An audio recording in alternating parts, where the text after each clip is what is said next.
Welcome to the Swine Nutrition Black Belt Podcast, the latest swine nutrition research digested for you. I'm your host, Clayton Chastain, and today we have with us Dr. Jorge Estrada, the Director of Nutrition at Carthage Veterinary Services. So Dr. Estrada, would you mind telling us a little bit about yourself?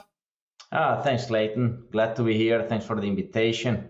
Yeah, I'm originally from Colombia in South America. I've been here in the US for several years now. Came here in 2010 to start a grad school at the University of Illinois with Dr. Mike Ellis.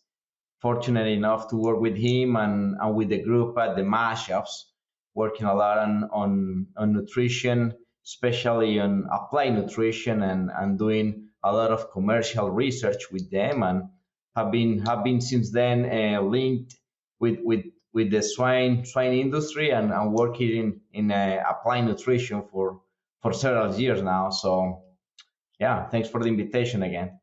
Yeah, and thank you for coming on the show as well. I appreciate you taking time out of your day. So let's talk about some of the research that Carthage has done. I read about your team's study looking at feeding different levels of SID lysine and metabolizable energy and interactions. Would you mind telling us about that? Yeah, and as you're aware, Clayton, that's something that we in nutrition, we have to keep doing as we progress. One of the things is that we, especially in Carthage and even in the US, we produce a lot of what we call maternal barrows. So maternal barrows are those barrows or males from those litters of from multiplication farms, and those farms are the ones that are producing the replacement gilts for the commercial sow farms. So out of those, a rough estimate is that in the US we're producing around 5 million maternal barrows a year. So we of course want to understand, how to feed them and what can we do to do that. So in collaboration with PAC, we carried out a trial, or we have carried out several of them, but the latest one, we kind of put some pieces together and finally trying to understand what is the response of those maternal barrows when they are fed different levels of lysine under different levels of energy. So trying to see if there is a different response when we do that combination, right? So a factorial arrangement of treatments is what we call.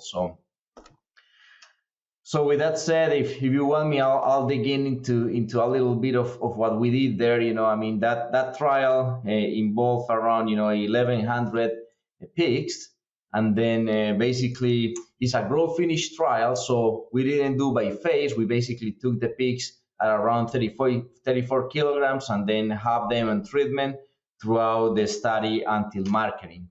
So in this case, what we did is we have two different levels of lysine. One of them was 93% of the PAC recommendation, and the other one was 105%.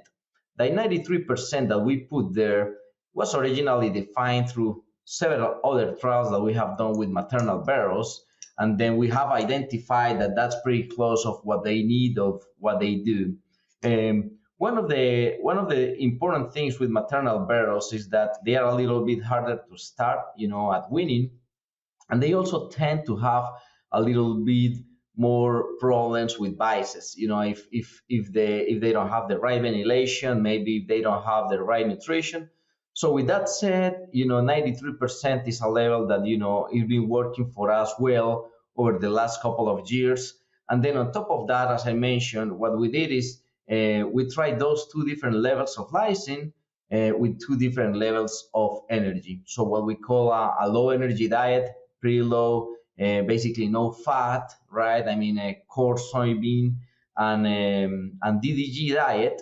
And then for the higher level is what we potentially could call a summer diet, which is basically 4% higher energy compared to the low energy diet, right? So basically what we try to achieve is 130 kilocalories difference in metabolizable energy between those two levels, right? So low and high. So as I mentioned, fairly standard diets. We didn't have, so we kind of tried to do what we call least cost formulation So with that said, we set our levels of DDGs, but we left we leave the soybean meal to go up and down according to the lysine level that we were trying to reach. So a couple of interesting things that we learned about this trial, right? I mean, of course, we kind of by this time, I mean, we already can almost predict the response of energy for most of our pigs, right? I mean, that's something that a lot of nutrition teams, a lot of research teams, they have devoted time to understand. And then what is a little bit harder to predict is what is the effect of the energy in average daily gain, and that's something that we were interested to learn with this trial, because what we did is we fed these pigs. I mean, if we think about the finishing phase, so between, when we talk about 80 kilograms to 130 kilograms, I mean, those pigs were around summertime, right? I mean, June, July time. So they have that challenge at the barn. So we wanted to understand not just if there was an interaction in lysine and energy, but also see if we will have a response, an average daily gain. So what I can tell you is that, at least for this trial, early on, we saw a small response in average daily gain. When I say early on, is those pigs between 35 and 50 kilograms. We saw a response in average daily gain when we fed them a little bit higher lysine, but we didn't see any other response, right, from the lysine standpoint. Similarly, with the energy level, in this case, those pigs, they really didn't have a great response on average daily gain. So we increased the energy, but basically very, very small response. And when we look at the overall period, basically there is no response to average daily gain. So that was fairly interesting. We didn't have, when we go from 35 kilograms to market, those pigs didn't have any improvement in average daily gain, either if we increase the lysine or if we increase the energy for this experiment. So going into the intake of the animal, which is one of the things that we can modulate or change. When we change the energy level in the diet, we had a good response there. I mean, if you look at the pigs throughout the phases, basically, as I mentioned at the beginning, we increased the energy compared to the low energy diet. We increased that about 4%, and that was about the same response that we got in average daily feed intake. So when you look at the high energy diet compared to the low energy diet, those pigs in the high energy diet basically consume 4% less feed compared to those pigs fed with the low energy diet, right? So that's that was pretty interesting then.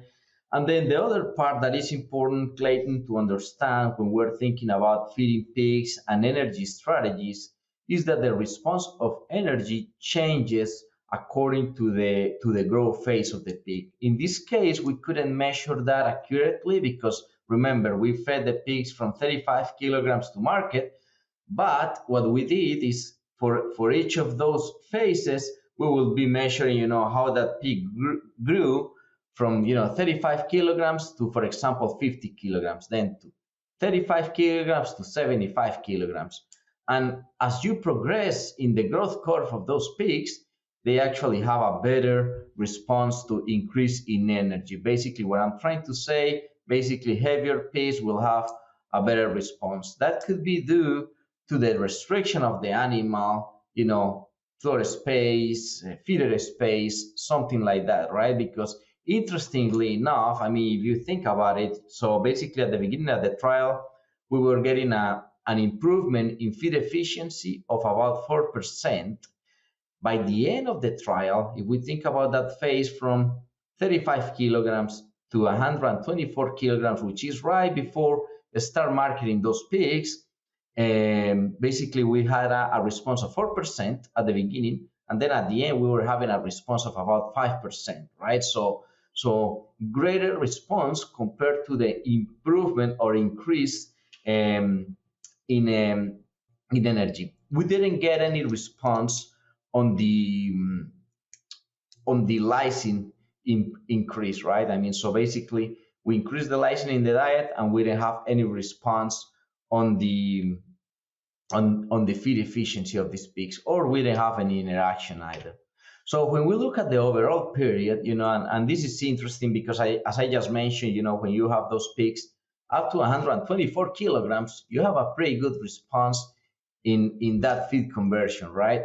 However, when we look at the overall period, from 35 kilogram to 133 kilogram end of harvest, those pigs actually had a response of about 3.7% improvement in feed efficiency, right, compared to the 4% that we designed the trial to. So what that is telling us is, up to that point when those pigs are restricted in a space or maybe feeder space, up to that point you are getting a greater response to energy, but then later on during the harvest you might lose a little bit of that, right, just because of the harvest strategy that we carried out at the commercial barns here in the US.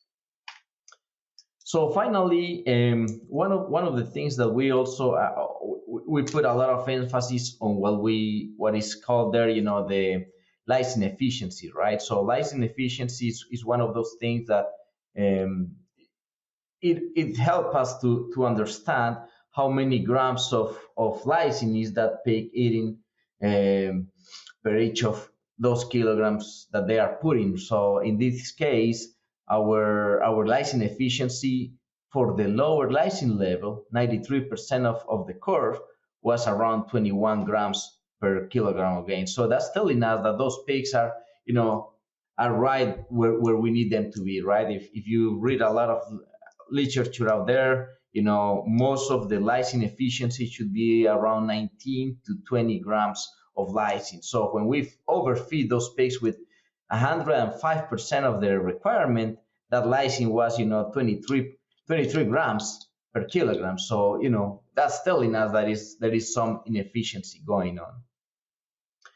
So that's basically it. So in a nutshell, what we found with this experiment in maternal barrows is that increasing the lysine did not result in better performance really overall. So we didn't see an impact on that even when we changed the energy. Increasing the energy definitely resulted in better efficiency, but did not improve the average daily gain in this case, even during the summertime. So, and this was a result of decreasing the average daily feed intake, right? So and as I mentioned, increasing that lysine in the diet resulted in poorer lysine conversion, right? So if our target should be around those 20 grams of lysine per kilogram of gain, so we should be looking in this case, at least for these conditions, 93% of the curve looks to be getting us there. So. Gotcha. So yeah, when I was reading the materials and methods and the title, and I've read, of course, some of these types of studies before, I think most of the time, though, it's probably not as close from what I've seen in the past of a difference between like the low energy, low lysine to the high energy, high lysine. I think I expected the high one to do at least a little bit better than what it did. But would it be safe to say then, with how close these were, that the low energy, lower lysine, around that 93% lysine, had the best income over feed costs for the maternal barrows due to the lower feed costs? No, it's a pretty good question, and in a general sense, you will be tempted to say yes. The thing that we'll have to consider there is that during the summertime, still, I mean, if as I mentioned, we didn't get any average daily gain improvement, but definitely those pigs grow slower in a general sense. So it will depend on what's the cost of the carcass. What's the price of the carcass at the time you're running your return of investment. But in a general sense, yeah, low energy and 93% of lysine looks to to have the better income over feed in this case, at least for this experiment. Yep. Gotcha. Well, I think that's all we have time for. So I want to thank you today for coming on the show and sharing this study with us. And everyone else, thank you for listening to the Swine Nutrition Black Belt podcast. Please visit us at swinenutritionblackbelt.com and don't forget to subscribe to our podcast channel so you won't miss out on the next episode. See you next week. Hey everyone, I hope you enjoyed this episode. And we are constantly on the lookout for the latest updates in swine nutrition. And if you have a swine nutrition related research trial that you would be able to share on our podcast, please send an email to nutritionblackbelt@swineit.com and we would love to talk about your research. See you later.